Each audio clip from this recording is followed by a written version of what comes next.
Students, welcome to my channel Maths with Panu. Today I will teach you some problems that are based on numbers. So let's start.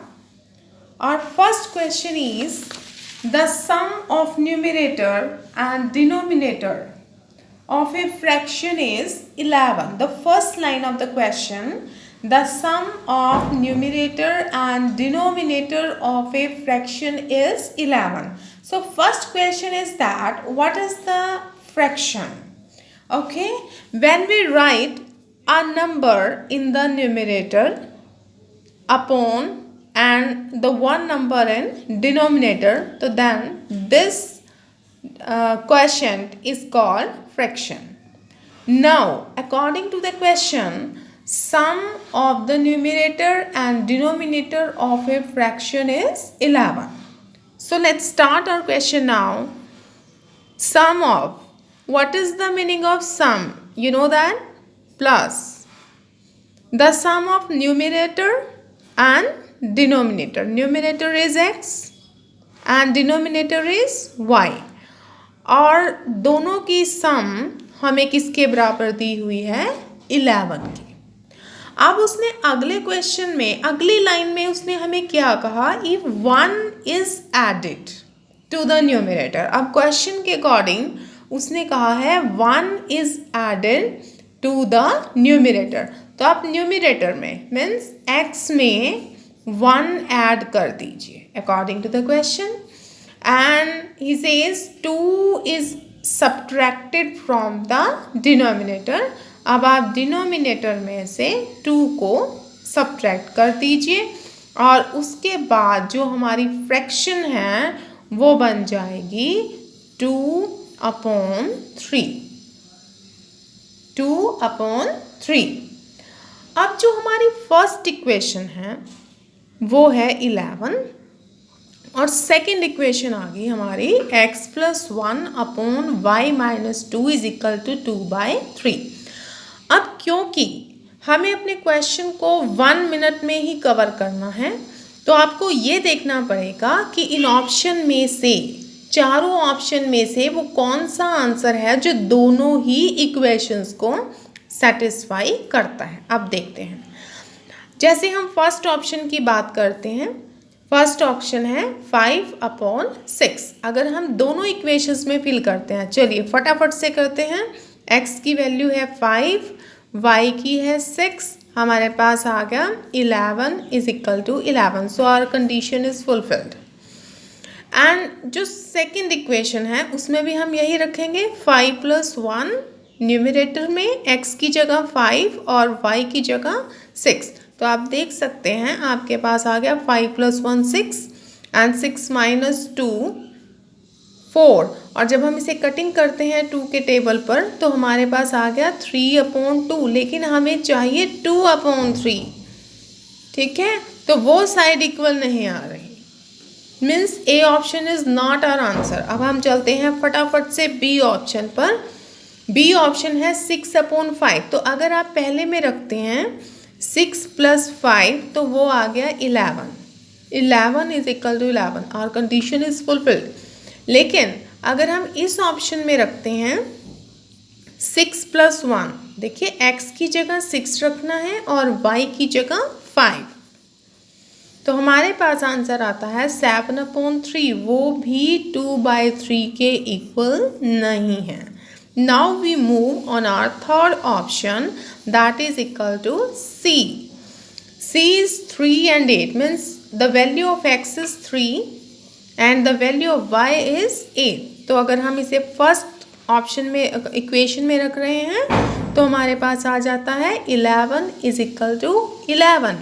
और अगर हम इसे अपने दूसरे option में रखते हैं 3 + 1/8 - 2, तो हमारे पास आ गया 4/6। In this way, when we cancel out these 2 digits, then we get 2/3. Okay, so this is our answer because our right side is also 2/3 and we getting 2/3 here. So our answer is the option C. लेकिन आप D option भी check कर सकते हैं, वो भी satisfy नहीं करेगा। तो ये बहुत ही एक शॉर्ट ट्रिक्स है कि आपने पहले जो कंडीशन दी हुई है उसके अकॉर्डिंग आप अपनी मेनली दो इक्वेशंस को फॉर्म कर लीजिए। क्योंकि कई बार क्या होता है कि अगर हम अपने आंसर्स को फर्स्ट इक्वेशन में रखते हैं तो आई थिंक सारे ही ऑप्शन हमारी फर्स्ट इक्वेशन को सेटिस्फाई कर रहे हैं।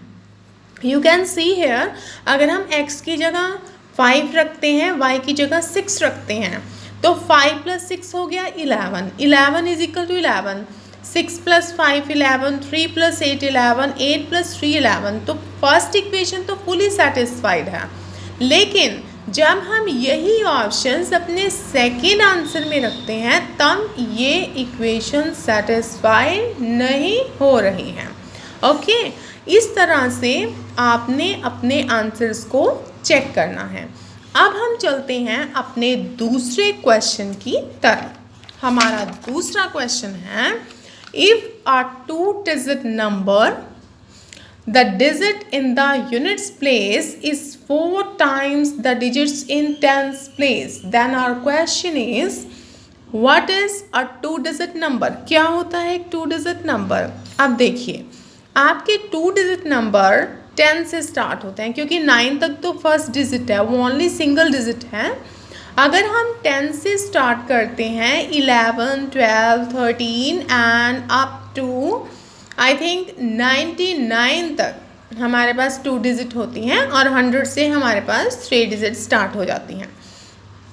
तो हम एक 2 डिजिट नंबर को कैसे डिफाइन करते हैं? अब देखिए, मान लीजिए आपके पास एक नंबर है 13, ठीक है। अब हम इसे ब्रेक करते हैं, बड़े ध्यान से देखिएगा।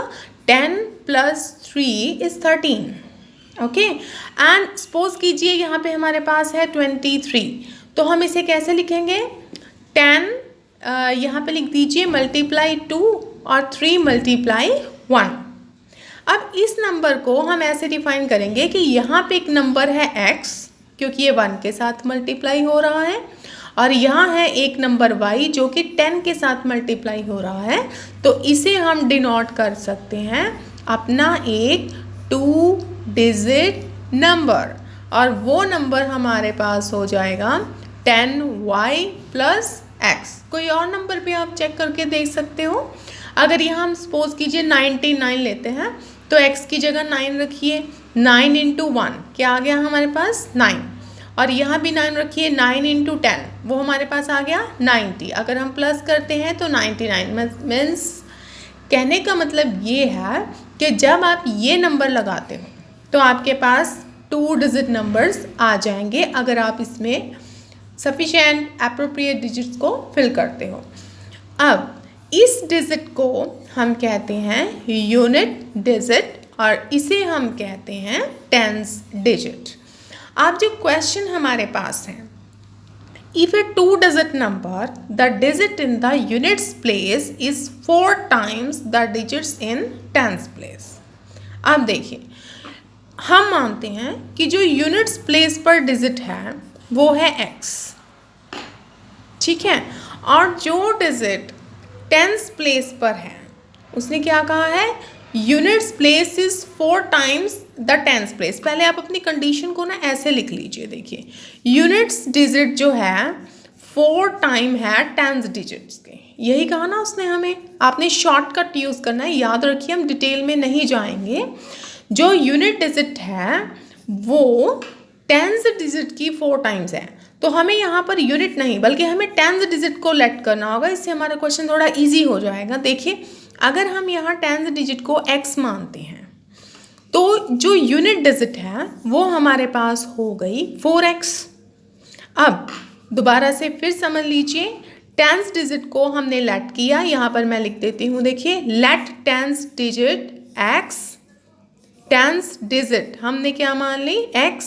तो उस हिसाब से हमारे क्वेश्चन की कंडीशन के हिसाब से जो यूनिट डिजिट है वो टेंस डिजिट का 4 टाइम्स है, तो उसे 4 से मल्टीप्लाई कर लीजिए, ठीक है। अब उसने क्या कहा था? The sum of the digits is 10, तो दोनों डिजिट्स को ऐड कर दीजिए। कैसे? यूनिट डिजिट क्या हो गई आपकी 4x और टेंस डिजिट आपकी हो गई x, दोनों को प्लस करके उसने हमें कहा कि हमारे पास क्या आ रहा है 10। अगर हम इन दोनों को प्लस करते हैं तो हमारे पास आ गया 5x इज इक्वल टू 10, और अगर हमें x की वैल्यू फाइंड करनी है तो हम इसे 5 से डिवाइड कर देंगे और कैंसिल करके हमारे पास आ गया 2, मतलब x की जो वैल्यू है वो आ गई 2। अब हमें नंबर फाइंड करना है, not the value of x only. तो हमें नंबर कैसे फाइंड करना है, देखिए हम अपने नंबर को लिख लेते हैं। अब हमारे पास जो नंबर है वो क्या है, x प्लस, क्या नंबर लिया था हमने स्टार्टिंग में, x प्लस 10y। चलो हम इसे लिख लेते हैं ऐसे 10y प्लस x। अब जो x है यहाँ पर वो हमने क्या माना था, x। देखिए इस नंबर की भी आपको ज़रूरत नहीं है क्योंकि आपने एक यूनिट डिजिट लेके चले हो 4x और टेंस डिजिट लेके चले हो x। तो अब x की वैल्यू है 2, तो हमारे पास टेंस डिजिट क्या हो गई 2। तो हम यहाँ पर y की जगह टेंस डिजिट यूज़ करते हैं ना, तो हम यहाँ लिख देंगे 2 बिकॉज ये y की ही वैल्यू है, और जो यूनिट डिजिट है वो है 4x। 4x मतलब 4 मल्टीप्लाई 2। ओके, तो यहाँ पर हमारे पास आंसर आ गया 20 plus 8, then our answer is 28। दोबारा से फिर समझिए, जब हमारे पास x की वैल्यू आ जाए, ठीक है, तो उसके बाद जैसे मान लीजिए हमने, मैं दोबारा आपको दसती हूँ, यूनिट्स डिजिट हो गई x, टेंस डिजिट हो गई, यूनिट्स हो गई 4x। अब इन दोनों में वैल्यूज़ फिल कर दीजिए 8 और ये हो गई 2। तो अब नंबर है 10y प्लस x, तो दोनों की वैल्यू को फिल कीजिए। y हमारे पास हो गया 2 और x 8, तो then your answer is 28। So this is our questions based on numbers. We will discuss our next question in my next videos. Thank you.